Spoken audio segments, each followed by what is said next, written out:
Very good afternoon. Welcome to ABN clinic. ఇవాళ మన ABN క్లినిక్లో topic infertility. ఇదే విషయంపై మీకు ఎటువంటి డౌట్స్ ఉన్నా క్లారిఫై చేయడానికి మనతో పాటు స్టూడియోలో ఉన్నారు హోమియో కేర్ ఇంటర్నేషనల్ నుంచి డాక్టర్ కుముద్ గారు. Very good afternoon doctor. Good afternoon అండి. ఎస్, ఈ మధ్య కాలంలో ఇన్ఫర్టిలిటీ అనేది చాలా పెద్ద ప్రాబ్లం అయిపోయింది ప్రతి ఒక్కరికి కూడా. అంటే అది ఏజ్ ఫ్యాక్టరా లేకపోతే జెనెటికల్గానా, చాలా రీజన్స్తో చాలామంది పిల్లలు లేక బాధపడుతున్నారు. అసలు ఇన్ఫర్టిలిటీ అనేది ఎందుకు వస్తుంది? అసలు ఇన్ఫర్టిలిటీ అంటే ఏంటి డాక్టర్? ఓకే అండి. సో జనరల్గా ఇన్ఫర్టిలిటీకి మెడికల్ టర్మ్స్లో డిఫైన్ చేయడానికి ఒక మంచి డెఫినేషన్ ఇచ్చింది మన బుక్స్ అనేది. మ్యారేజ్ అయిన ఫస్ట్ 1 year లోపల హస్బెండ్ అండ్ వైఫ్ నార్మల్గా ఉంటున్నారు అని ప్రయత్నాలు చేస్తున్నారు, అయినప్పటికీ పిల్లలు లేరు, ప్రెగ్నెన్సీ పాజిటివ్ రావట్లేదు. సో ఈ ప్రాబ్లంకి మనం ఇన్ఫర్టిలిటీ అనేది ముఖ్యంగా అంటూ ఉంటాం. ఇన్ఫర్టిలిటీలో ప్రైమరీ అండ్ సెకండరీ 2 రకాల ఇన్ఫర్టిలిటీ అనేది ఉంటుంది. ప్రైమరీ ఇన్ఫర్టిలిటీ అంటే మ్యారేజ్ అయిన వెంటనే ఫస్ట్ 1 year 2 years లోపల నార్మల్ అన్నీ ఉన్నాయి, రిపోర్ట్స్ నార్మల్ ఉన్నాయి, అయినా కూడా పిల్లలు కావట్లేరు, ట్రై చేస్తున్నారు అయినా అవ్వట్లేదు. దీనికి మనం ప్రైమరీ ఇన్ఫర్టిలిటీ అనేది అంటాం. సెకండరీ ఇన్ఫర్టిలిటీ వచ్చేసి సెకండ్ టైం ప్రెగ్నెన్సీకి ట్రై చేస్తున్నారు ఒక కపుల్, ఒక భార్య భర్త, అయినా కూడా అవ్వట్లేదు. దానికి మనం సెకండరీ ఇన్ఫర్టిలిటీ అనేది అంటాం. దీనికి ముఖ్యంగా కారణాలు చాలా ఉన్నాయి, మనం డీటెయిల్గా దీని గురించి మాట్లాడుకుందాం. Right doctor. సో దీంతో పాటు చాలా రీజన్స్ ఉన్నాయి. ఇటు మగవాళ్ళ వల్ల ఆడవాళ్ళు, ఇక్కడ మేల్ ఫ్యాక్టర్ ఫిమేల్ ఫ్యాక్టర్ రెండు తీసుకున్నప్పుడు ఎక్కువగా ఫిమేల్ని చెప్తూ ఉంటారనమాట ఇన్ఫర్టిలిటీకి. సో అలాంటి డిఫరెన్స్ అనేది చూస్తామంటారా, చూడాల్సిన అవసరం ఉందంటారా? ఫైన్. సో జనరల్గా ఇన్ఫర్టిలిటీ కేసులో మగవాళ్ళు ఆడవాళ్ళు ఇద్దరు కూడా రెస్పాన్సిబుల్ ఉంటారు. కాకపోతే ఫీమేల్ హార్మోన్స్ అనేది చాలా కాంప్లికేటెడ్గా ఉంటాయి కాబట్టి ఫీమేల్స్లో ఒక 5 to 10 క్రైటీరియాస్ అనేది ఉంటాయి. అంటే నార్మల్గా ఎగ్ రిలీజ్ అవ్వడం, పీరియడ్స్ టైంకి రావడం, నార్మల్ క్వాంటిటీలో పీరియడ్స్ రావడం, అన్ని హార్మోన్స్ నార్మల్ ఉండడం, ఏజ్ ఫ్యాక్టర్, ఇవన్నీ కూడా ఒక మేజర్ రోల్ అనేది ప్లే చేస్తుంది. అలాగే మగవాళ్ళలో మేల్స్లో ఓన్లీ కౌంట్ మాత్రమే ఒక మేజర్ ఫ్యాక్టర్ అనేది ఉంటుంది. కాకపోతే కౌంట్ అనేది న్యాచురల్గా తగ్గదు. ఓన్లీ అండ్ ఓన్లీ ఆఫ్టర్ చాలా లాంగ్ టర్మ్ నుంచి వ్యసనాలు ఏమైనా ఉన్నాయా, దానికి వేరే కాజెస్ కూడా ఉంటాయి. జనరల్గా ఇన్ఫర్టిలిటీలో ఫీమేల్స్ అనేది మనం హార్మోన్స్ కాంప్లికేటెడ్ ఉండడం వల్ల ఎక్కువగా ఫీమేల్స్లో అనేది ప్రాబ్లం చూస్తూ ఉన్నాం. బికాస్ మోస్ట్లీ మన ఇండియాలో ఫీమేల్స్ అనేది ఎక్కువగా సెన్సిటివ్ ఉంటారు, ఇమోషనల్ స్ట్రెస్ అనేది ఆడవాళ్ళకి ఎక్కువగా ఉంటుంది. కాబట్టి హార్మోనల్ ఇంబ్యాలెన్స్ మనం ఆడవాళ్ళలో ఎక్కువ చూస్తున్నాం. కాబట్టి ప్రాక్టికల్గా చెప్పాలంటే ఈ రీజన్స్ వల్ల, హార్మోనల్ ఇంబ్యాలెన్స్ వల్ల ఫీమేల్స్లో ఆడవాళ్ళలో ఇన్ఫర్టిలిటీ అనేది మనం ముఖ్యంగా చూస్తూ ఉంటాం మన ప్రాక్టీస్లో. ఓకే, హార్మోనల్ ఇంబ్యాలెన్స్ అనేది ఒక పాయింట్. అయితే ఇలా చాలా రీజన్స్ చెప్పుకుంటూ ఉంటారు. సో ఇఫ్ మనం ఒకసారి హిస్టరీని కనుక గమనించుకుంటే అప్పట్లో చాలామంది పిల్లల్ని కనేవారు, కానీ ఇప్పుడు ఒక్కళ్ళంటేనే చాలా కష్టంగా ఉన్నటువంటి పరిస్థితి. అంటే డే టు డే లైఫ్లో ఇంత బిజీ స్కెడ్యూల్లో ఇన్ని చేంజెస్ వల్లే మనం అంటే ఎక్కువగా స్ట్రెస్ అయిపోవడం, బిజీ అయిపోవడం, వీటి వల్లనే ఇలా ఇన్ఫర్టిలిటీకి ఎక్కువగా గురవుతున్నారంటారా డాక్టర్? ఎస్, యాక్చువల్గా చెప్పాలంటే మీరు చెప్పింది కరెక్టే. ఈరోజు ముఖ్యంగా మనం చూసేది మన లైఫ్ స్టైల్ అనేది జనరల్గా ఈరోజు అందరూ చాలా ఎక్కువగా హైయర్ స్టడీస్కి వెళ్తూ ఉంటారు. సో స్ట్రెస్ అనేది ఒక 10-15 years నుంచి 15 years 14 years అమ్మాయిల నుంచి మనం చూడాలంటే హార్మోనల్ ఇంబ్యాలెన్స్ అప్పుడే ఎక్కడో స్టార్ట్ అవుతుంది. ఫస్ట్ స్టడీస్ రిలేటెడ్గా, దాని తర్వాత మ్యారేజ్ తర్వాత. సో జనరల్గా ఇవన్నీ కూడా స్ట్రెస్ ఉండడం వల్ల. సెకండ్ థింగ్, చిన్న అమ్మాయిల్లో మనం ఈరోజు ఎక్కువగా పీసీఓడి అనేది చూస్తున్నాం. అది 100% ఒక లైఫ్ స్టైల్ వల్ల వచ్చిన ప్రాబ్లం. మనం చాలామంది పేషెంట్స్కి కూడా హిస్టరీ తీసుకున్నప్పుడు మనం అర్థం చేసుకుంటాం, చిన్నప్పటి నుంచి చాలా మంచి హెల్దీ ఫుడ్ తీసుకోలేదు, సో అన్హెల్దీ ఫుడ్స్ ఎక్కువగా తీసుకున్నారు. సో ఒక డెవలప్మెంటల్ స్టేజ్లో ఉన్నప్పుడు ఒక చిన్న అమ్మాయి 10 years నుంచి 14 years అమ్మాయిలకి మనం జనరల్గా సిస్ట్ అనేది చూస్తున్నాం. ఇది 100% అన్కామన్. బుక్స్లో, మన మెడికల్ బుక్స్లో 35 years తర్వాత సిస్ట్ అనేది, పీసీఓడి అనేది జనరల్గా రావాలి అని ఐడియల్గా చెప్తూ ఉంటారు. కాకపోతే మనం ప్రాక్టీస్లో చూసేది అనేది కొంచెం ఈరోజు ఈ విషయం మనం చూస్తున్నాం. దానికి ముఖ్యంగా రీజన్ న్యూట్రిషనల్ డెఫిషియన్సీ. చిన్న పిల్లలు ఈరోజు మంచి హెల్దీ ఫుడ్ అనేది తీసుకోకపోవడం వల్ల చిన్న ఏజ్ నుంచి అమ్మాయిలకి హార్మోనల్ ఇంబ్యాలెన్స్ అనేది వస్తున్నది. దానివల్ల అది ఫ్యూచర్లో మ్యారేజ్ తర్వాత సడన్గా ఇన్ఫర్టిలిటీ అనేది బయటపడుతున్నది. ఓకే. సో ఇప్పుడు కల్చర్‌కి అలవాటు పడిపోయి ఫుడ్‌లో కూడా చాలా చేంజెస్ వస్తున్నాయి. చిన్నప్పటి నుంచి తీసుకోవాల్సినటువంటి న్యూట్రిషనల్ ఫుడ్ తీసుకోకపోవడం ఒక కారణం అయితే, ఇప్పుడున్నటువంటి బిజీ లైఫ్‌లో ఏది దొరికితే అది తినేయడం, ఈ ఫుడ్‌లో చేంజ్ రావడం కూడా ఒక పార్ట్ అనుకోవచ్చా డాక్టర్? ఎస్, డెఫినెట్గా మన ఫీమేల్ ఇన్ఫర్టిలిటీ గురించి మాట్లాడుకుంటే ఇది ఒక ముఖ్యమైన రీజన్. మన లైఫ్ స్టైల్, ఈరోజు టైం లేకపోవడం, ఫాస్ట్గా తొందరగా ఫుడ్ ప్రిపేర్ అయ్యే ఐటమ్స్ జనరల్గా ఈరోజు అందరూ ప్రిఫర్ చేస్తున్నాం. అవుట్ సైడ్ ఫుడ్ అనేది ఎక్కువగా తీసుకున్నారు. దీంట్లో ఎక్కడో ఒక న్యూట్రిషనల్ డెఫిషియన్సీ అవుతుంది. జనరల్గా మనం ప్రాక్టీస్లో చూస్తూ ఉంటాం, ఓవ్యులేషన్ అంటే ఎగ్ రిలీజ్ అనేది సరిగ్గా అవ్వట్లేదు. ఎగ్ రిలీజ్ అవ్వట్లేదు. సెకండ్ థింగ్, ఎగ్ సైజ్ అనేది చాలా చిన్నగా ఉన్నది. ఇది ముఖ్యంగా దీనికి రెస్పాన్సిబుల్ ఫ్యాక్టర్స్ వచ్చేసి న్యూట్రిషనల్ డెఫిషియన్సీ. ఎగ్ రిలీజ్ అనేది కరెక్ట్గా టైంకి రాకపోవడం అండ్ ఎగ్ సైజ్ నార్మల్ రాకపోవడం. మెజారిటీ ఆఫ్ ద కేసెస్లో ఆడవాళ్ళలో ఎగ్ సైజ్ చిన్నగా ఉండడం. ఎగ్ సైజ్ చిన్నగా ఉండడానికి ముఖ్యంగా iron deficiency, calcium deficiency, protein, vitamins, zinc, minerals, micro nutrition deficiency ఉండడం వల్ల స్మాల్ సైజ్ అంటే ఎగ్ అనేది నార్మల్ సైజ్ కంటే చిన్నగా అనేది మన రిలీజ్ అనేది అవుతుంది. దానివల్ల ప్రెగ్నెన్సీ అనేది రావట్లేదు. సో అలాంటి వాళ్ళకు మెడికేషన్తో పాటు మంచి హెల్దీ ఫుడ్ తీసుకోవడం అనేది చాలా చాలా ఇంపార్టెంట్. Right doctor. వీటన్నిటితో పాటు మరో మెయిన్ రీజన్, అసలు జెనెటికల్గా ఏదైనా ప్రాబ్లం ఉంటే మాత్రం వాళ్ళు ఎట్టి పరిస్థితుల్లో మళ్ళీ కన్సీవ్ కాలేరు అని అంటూ ఉంటారు. సో అది నిజమా డాక్టర్? సో జనరల్గా జెనెటిక్ ఫ్యాక్టర్స్లో ఎగ్జాక్ట్గా చెప్పాలంటే రిలేషన్లో ఒక దగ్గరలో రిలేషన్లో ఉన్న వాళ్ళకి చాలామంది మనం హిస్టరీలో చూస్తూ ఉంటాం, దగ్గరలో మ్యారేజ్ అయిన వాళ్ళకి కొంచెం జెనెటిక్ ప్రాబ్లమ్స్ అనేది అవుతూ ఉంటాయి. అంటే వెంటనే ప్రెగ్నెన్సీ అనేది రాదు, వచ్చిన తర్వాత చాలామందికి కాంప్లికేషన్స్ అవుతాయి. ఇది ఒక 20% కేసెస్లో మనం చూస్తూ ఉంటాం. ఎవరైతే చాలా దగ్గరలో మ్యారేజ్ చేసుకున్నారు, జనరల్గా మనం దీనికి కాన్సెంజస్ మ్యారేజ్ అనేది అంటుంటాం. సెకండ్ వచ్చేసి జెనెటిక్ ప్రాబ్లం, అంటే ఫ్యామిలీలో ఎవరికైనా ఇన్ఫర్టిలిటీ ప్రాబ్లం ఉన్నది అంటే వాళ్ళకు వస్తుందా. జనరల్గా ఫ్యామిలీలో ఎవరికైనా ఇన్ఫర్టిలిటీ ఉన్నది అంటే కామన్గా చెప్పాలంటే ఒక 30 to 40% ఛాన్సెస్ అనేది ఉంటాయి. కాకపోతే అలా స్పెషల్గా అమ్మాయిలు అనేది ఒక మంచి హెల్దీ డయట్ తీసుకుంటే, ఒక మంచి లైఫ్ స్టైల్ పాటిస్తే ఈ జెనెటిక్ ఫ్యాక్టర్ జనరల్గా వాళ్ళకి అఫెక్ట్ అనేది కావద్దు. కాకపోతే చాలా సివియర్గా మరీ ఎక్కువ స్ట్రెస్ ఉన్న వాళ్ళకి ఈ జెనెటిక్ ఫ్యాక్టర్ అంటే ఫ్యామిలీలో ఎవరికైనా పిల్లలు లేని సమస్య ఉన్నది అంటే అలాంటి ఆడవాళ్ళకి, అలాంటి ఆడపిల్లలకి మ్యారేజ్ అయిన తర్వాత ఇన్ఫర్టిలిటీ ప్రాబ్లం ఉండే ఛాన్సెస్ అనేది డెఫినెట్గా ఉంటాయి. కాకపోతే తప్పకుండా ఉంటుంది అని జనరల్గా మనం అలా చెప్పలేము. Right doctor. మనకి ఫస్ట్ కాలర్ సత్యనారాయణ గారు కాల్ చేస్తున్నారండి. సత్యనారాయణ గారు చెప్పండి, మీ ప్రాబ్లం ఏంటో డాక్టర్ గారు ఉన్నారు, అడగండి. సత్యనారాయణ గారు, సత్యనారాయణ గారు వినిపిస్తోందండి? చెప్పండి మేడం. మీ ప్రాబ్లం చెప్పండి, డాక్టర్ గారు ఉన్నారు, అడగండి. మేడం, మానసికంగా చాలా ఇబ్బంది పడుతున్నాను మేడం. ఓకే సార్, మీ ఏజ్ చెప్పండి, మీరు ఏం చేస్తూ ఉంటారు, మీకు ముఖ్యంగా ఏం ప్రాబ్లం ఉంది? వినపడుతుంది మేడం, మీ టీవీ కూడా చూస్తున్నాం మేడం, వినపడుతుంది మేడం. ఓకే సార్, చెప్పండి, మీ ఏజ్ చెప్పండి, మీ సమస్య చెప్పండి. మేడం, నా ఏజ్ 24 మేడం. ఓకే, చెప్పండి. 24 మేడం నా ఏజ్. ఓకే, సో మీకు ప్రాబ్లం ఏముంది? మెంటల్ టెన్షన్స్ ఎక్కువగా ఉన్నాయా? చెప్పండి. మెంటల్ టెన్షన్స్ ఎక్కువ ఉంది మేడం, మానసికంగా చాలా ఇబ్బంది పడుతుంది మేడం, స్ట్రెస్ ఎక్కువ మేడం. ఓకే అండి, సేమ్ చేస్తుంటే మీ ప్రొఫెషన్ ఏంటి, జాబ్ ఏం చేస్తారు మీరు?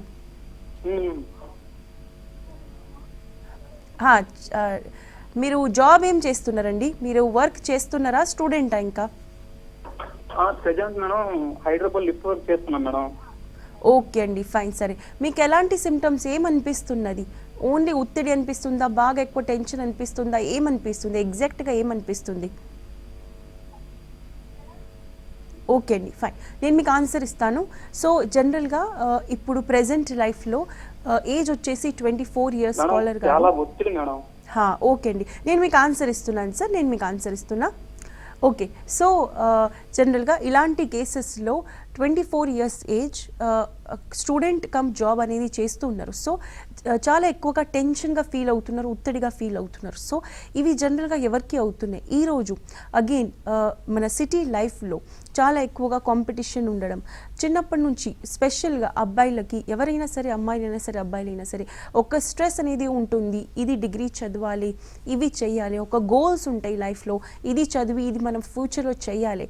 ఇది చిన్నప్పటి నుంచి ఒక కాంపిటీషన్ ఎక్కువ ఎక్కువగా ఉండడం వల్ల చాలా చిన్న ఏజ్ నుంచి వచ్చేస్తుంది. సో ఇలాంటి వాళ్ళకు మేజర్గా ఎక్కువగా స్ట్రెస్ రావడం. సెకండ్ థింగ్, మీరు ఎక్కడైనా డాక్టర్ దగ్గర కన్సల్ట్ అవ్వకపోతే నేను మీకు ఒక సజెషన్ ఇస్తా. కొన్ని బ్లడ్ టెస్ట్ అనేది దీని గురించే ఉంటాయి.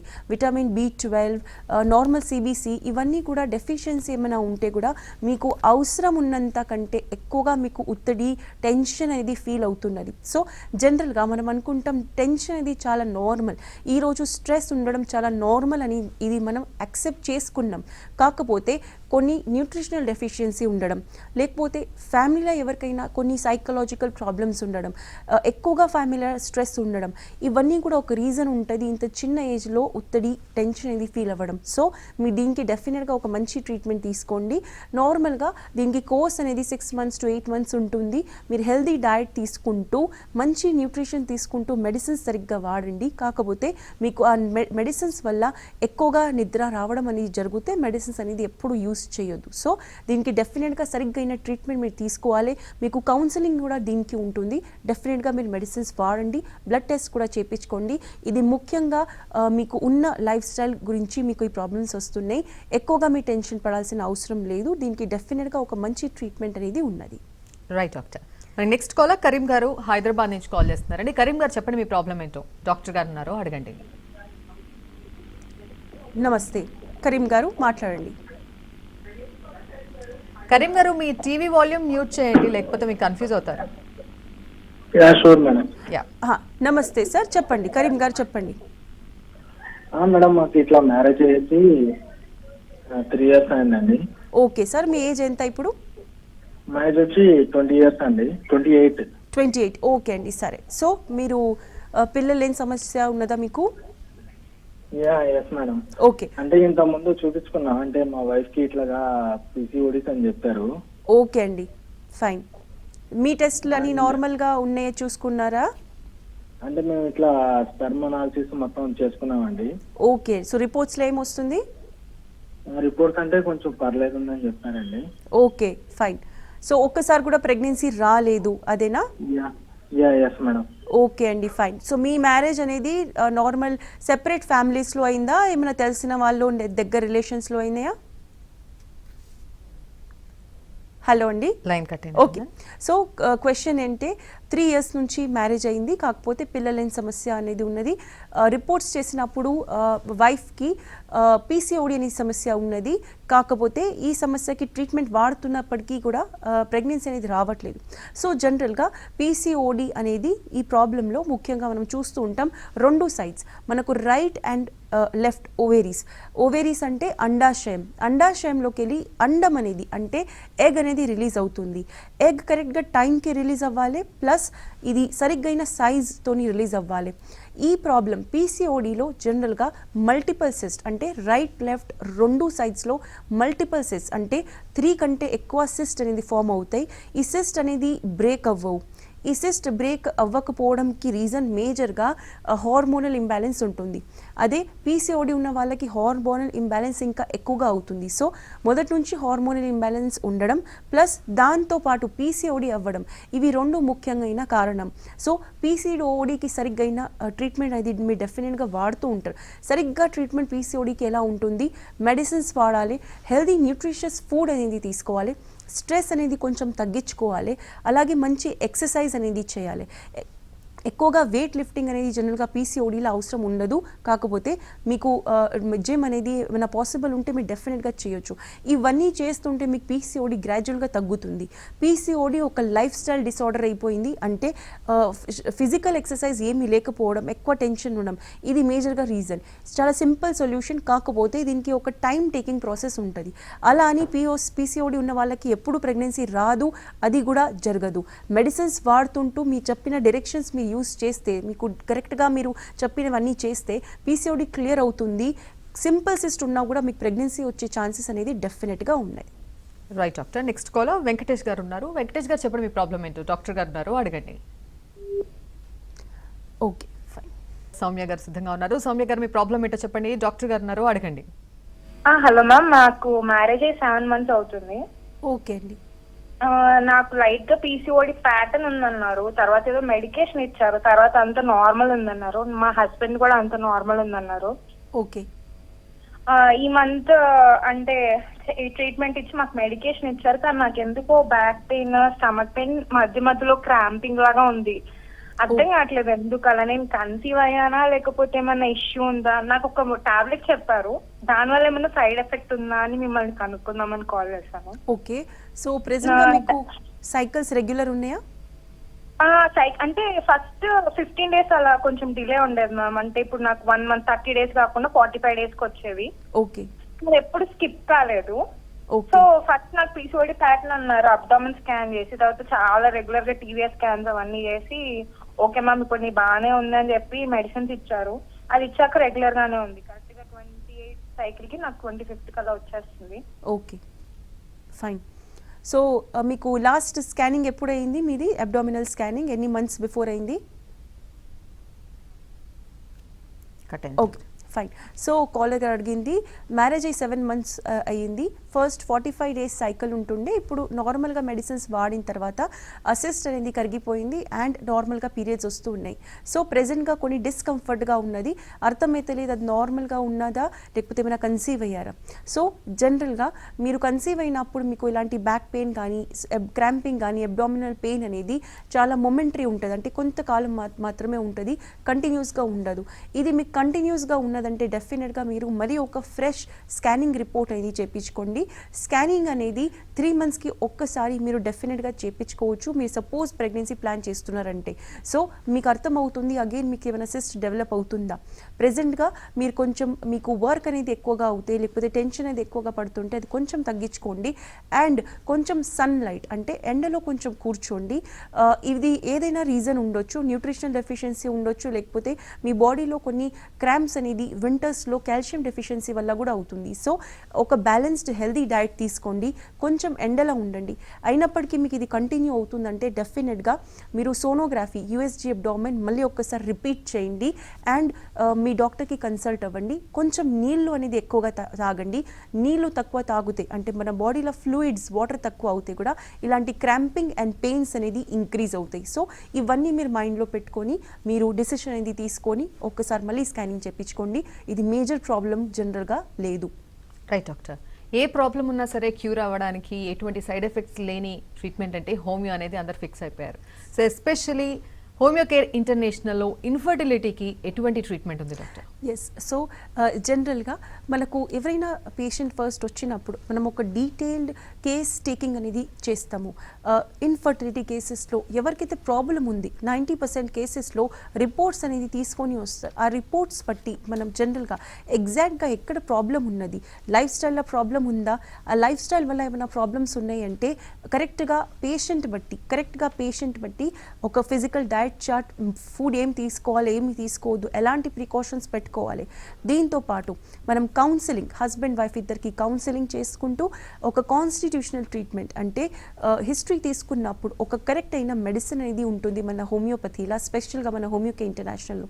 ఈ కాన్స్టిట్యూషనల్ మెడిసిన్స్ మనం యూస్ చేయడం వల్ల హార్మోనల్ ఇంబ్యాలెన్సెస్ అది మగవారైనా సరే ఆడవాళ్ళైనా సరే వెంటనే ఒక 3 months to 6 monthsలో అది నార్మల్ అయిపోతుంది. ఎక్కువ కాలం నుంచి సఫర్ అయ్యే వాళ్ళకి కొంచెం ఎక్కువ టైం అనేది పడుతూ ఉంటుంది. నార్మల్గా ఒక 1 year to 3 years టైంలో 90% కేసెస్లో మనకు ప్రెగ్నెన్సీ అనేది పాజిటివ్ వస్తుంది.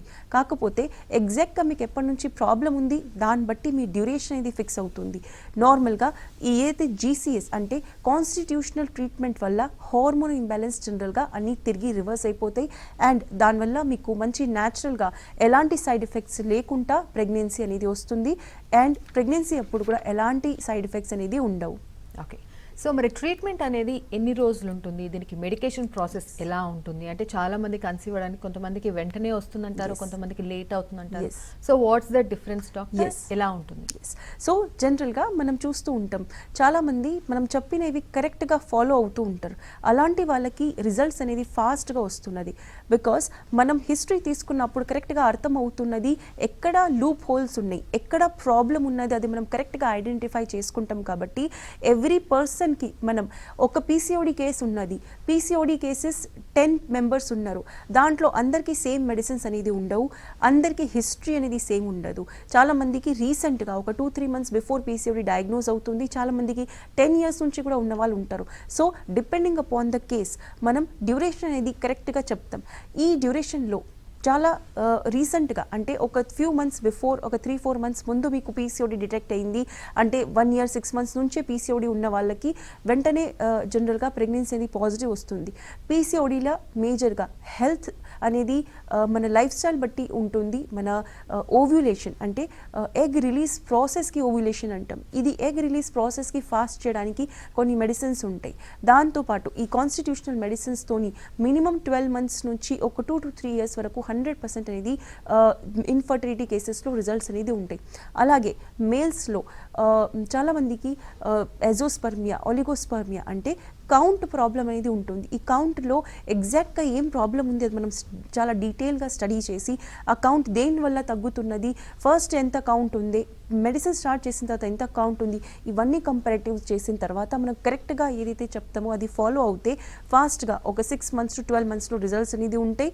అలాగే సివియారిటీ అంటే ఎంత కాలం నుంచి ప్రాబ్లం ఉన్నది, ఎక్కువ రోజుల నుంచి ప్రాబ్లం ఉన్నది, జీరో కౌంట్తో వచ్చారు అంటే అగైన్ మీకు 2 years టైం, 1 year 2 years అనేది టైం అనేది పడుతున్నది. So depending upon the case జనరల్గా మనం డిసైడ్ చేస్తాం ఎగ్జాక్ట్గా మీకు ఎంత టైం అనేది డ్యూరేషన్ పడుతుంది. మెడిసిన్స్ కూడా పర్సన్ టు పర్సన్ అంటే ఒక్కొక్క వ్యక్తికి ఒక ఇండివిజువల్ మెడిసిన్ అనేది ఉంటుంది. పీసీఓడి ప్రాబ్లం అంటే అందరికీ సేమ్ మెడిసిన్స్ అనేది జనరల్గా ఉండవు. కేస్ బట్టి మనం కరెక్ట్గా అడ్వైస్ చేస్తాం మీరు ఏం చేయాలి ఏం చేయదు, దాన్ని బట్టి మన ఇన్ఫర్టిలిటీ కేసెస్లో మ్యాక్సిమం అనేది ఇంప్రూవ్మెంట్ అనేది ఉంటుంది. రైట్ డాక్టర్, మనకి నెక్స్ట్ కాల్ వెంకట్ గారు కాల్ చేస్తున్నారండి. వెంకట్ గారు చెప్పండి మీ ప్రాబ్లం ఏంటో. డాక్టర్ గారు ఉన్నారు, అడగండి. వెంకట్ గారు, వెంకట్ గారు వినిపిస్తోందండి? అండి లైన్ కట్ అయింది. నెక్స్ట్ సుప్రియ గారు కాల్ చేస్తున్నారండి. సుప్రియ గారు చెప్పండి మీ ప్రాబ్లం ఏంటో. డాక్టర్ గారు ఉన్నారు, అడగండి. మేడం నాకు left side fallopian tube remove అయింది, లాప్రోస్కోపీతో తీసేస్తారు. ఓకే, ఇప్పుడు ఒక పాప పుట్టిందండి, 3 years అయింది పాపకి. ఓకే, మళ్ళీ సెకండ్ ప్రెగ్నెన్సీ ఎప్పుడు ప్లాన్ చేసుకోవచ్చు ఓకే అండి. అని మీకు అది అప్పుడప్పుడు పెయిన్ వస్తూ ఉంటుంది, రైట్ సైడ్ పెయిన్ వస్తూ ఉంటుంది. ఓకే అండి. సో మీకు ఫెలోపియన్ ట్యూబ్ అనేది ఎప్పుడు తీశారు, దేని వల్ల తీశారు, రీజన్ ఏంటి? ఎక్టోపిక్ ప్రెగ్నెన్సీ వచ్చిందండి లెఫ్ట్ సైడ్ లో.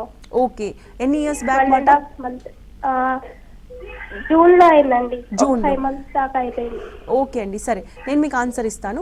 సో కాలర్ గారు అడిగింది జూన్లో ఎక్టోపిక్ ప్రెగ్నెన్సీ. ఎక్టోపిక్ ప్రెగ్నెన్సీ అంటే నార్మల్గా గర్భాశయంలో ఉన్న ప్రెగ్నెన్సీ ఏదైతే ఉంది అది వేరే ప్లేస్లో వచ్చేసిందంటే ఫెలోపియన్ ట్యూబ్స్లా కానీ వేరే మధ్యన దారిలో ఉన్నది, దానికి మనం ఎక్టోపిక్ ప్రెగ్నెన్సీ అంటాం. సో తనకి ఫెలోపియన్ ట్యూబ్లో ఎక్టోపిక్ ప్రెగ్నెన్సీ వచ్చింది. దానివల్ల దానికి ఒక మార్గం ఉంటుంది, ఆ ట్యూబ్కి తీసేయడం, లేకపోతే ఇన్ఫెక్షన్ వచ్చే ఛాన్సెస్ ఉంటాయి. సో క్వశ్చన్ వచ్చేసి ఇప్పుడు ఎప్పుడు ప్లానింగ్ చేసుకోవచ్చు, నార్మల్గా ఎప్పుడు అవుతుంది? సో డెఫినెట్గా మీరు నెక్స్ట్ 6 months లోపల ప్లానింగ్ చేసుకోవచ్చు. కాకపోతే మీరు మీ ఫాలిక్యులర్ స్టడీ అనేది చేయించుకోండి, దాంట్లో మీ ఎగ్ సైజ్ ఎంత ఉన్నది, నార్మల్ సైజ్ ఉందా లేదా. బికాస్ మీకు ఒక 1 side ఫెలోపియన్ ట్యూబ్ ఉన్నది కాబట్టి మీ రైట్ సైడ్ ఏదైతే ఇంటాక్ట్ ఉంది, నార్మల్ ఉంది, దాని మీద ప్రెషర్ అనేది ఎక్కువగా ఉన్నది. సో మీకు పెయిన్ అనేది మళ్ళీ వస్తూ ఉన్నది. ఇది నార్మల్. కాకపోతే మీ 3 monthsకి ఒకసారి మీ నార్మల్ అబ్డామినల్ స్కానింగ్ చేయించుకోండి. అండ్ ప్రెగ్నెన్సీకి మీరు ట్రై చేస్తున్నారు కాబట్టి మీ ఫాలిక్యులర్ స్టడీ మీరు డెఫినెట్గా చేయించుకోండి. ఇది ఎవరైనా డాక్టర్ మీ దగ్గర ఎక్కడైతే కన్సల్ట్ అవుతున్నారో వాళ్ళు డెఫినెట్గా చేస్తారు. దాన్ని బట్టి మీ నెక్స్ట్ 6 monthsలో ప్రెగ్నెన్సీ అనేది ప్లాన్ చేసుకోవచ్చు. రైట్ డాక్టర్, సో మొత్తానికి ట్రీట్మెంట్ తీసుకున్న తర్వాత కూడా మెడికేషన్ అనేది వాడుతూ వాళ్ళ లైఫ్ లాంగ్ కూడా జాగ్రత్త పడుతూ ఉండాలంటారా డాక్టర్? జనరల్గా ఫస్ట్ టైం ప్రెగ్నెన్సీ ఉన్న వాళ్ళకి డెఫినెట్గా ఇది జాగ్రత్త అనేది ఉండాలి. సెకండ్ టైం ప్రెగ్నెన్సీ ప్లాన్ చేసుకున్న వాళ్ళు కొంచెం ఫాస్ట్గా అంటే ఎక్కువగా గ్యాప్ ఉంచకుండా ప్లాన్ చేసుకుంటే డెఫినెట్గా వాళ్ళకు లైఫ్ టైం అనేది ప్రికాషన్స్ అవసరం ఉండదు.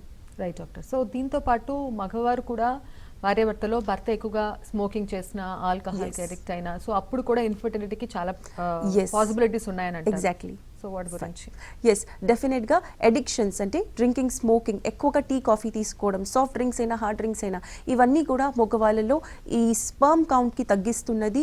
ఎక్కువగా సిట్టింగ్ జాబ్ ఉన్న వాళ్ళకి కూడా ఈ ప్రాబ్లం అనేది ఉంటుంది. సో అలాంటి వాళ్ళు డెఫినెట్గా ఇవన్నీ వ్యసనాలకి స్టాప్ చేసి లేకపోతే తగ్గించుకుంటే డెఫినెట్గా వాళ్ళకు కౌంట్ అనేది మంచిగా ఇంప్రూవ్ అవుతుంది. Right doctor. సో ఇక ట్రీట్మెంట్లో ఉన్నప్పుడు తీసుకోవాల్సినటువంటి జాగ్రత్తలు డాక్టర్. ఎస్, జనరల్గా ట్రీట్మెంట్లో ఉన్నప్పుడు డాక్టర్స్ జనరల్గా 90% అన్ని ఫస్ట్ విజిట్కి అష్యూరెన్స్ అనేది ఇస్తారు, కరెక్ట్గా కౌన్సిలింగ్ అనేది ఇస్తారు. So majority of the times only 3 months 4 months patients follow అవుతారు, దాని తర్వాత అవ్వరు, విస్కి బోర్ అయిపోతారు. సో అలాంటి వాళ్ళకు ఒక సజెషన్ ఉంటుంది, మీ ట్రీట్మెంట్ అనేది కంప్లీట్గా మీకు ఒక ప్రెగ్నెన్సీ పాజిటివ్ వచ్చే వరకు మీ డాక్టర్ చెప్పింది ఫాలో చేస్తే డెఫినెట్గా మీకు మంచి రిజల్ట్స్ ఉంటాయి, ఫాస్ట్ రిజల్ట్స్ ఉంటాయి. Right doctor. ఇన్ఫర్టిలిటీ పేషెంట్స్కి చక్కటి సొల్యూషన్స్ చూపించినందుకు thank you so much doctor. Thank you. ఇది వాళ్ళ ABN clinic. Stay tune to ABN Andhra Jyothi.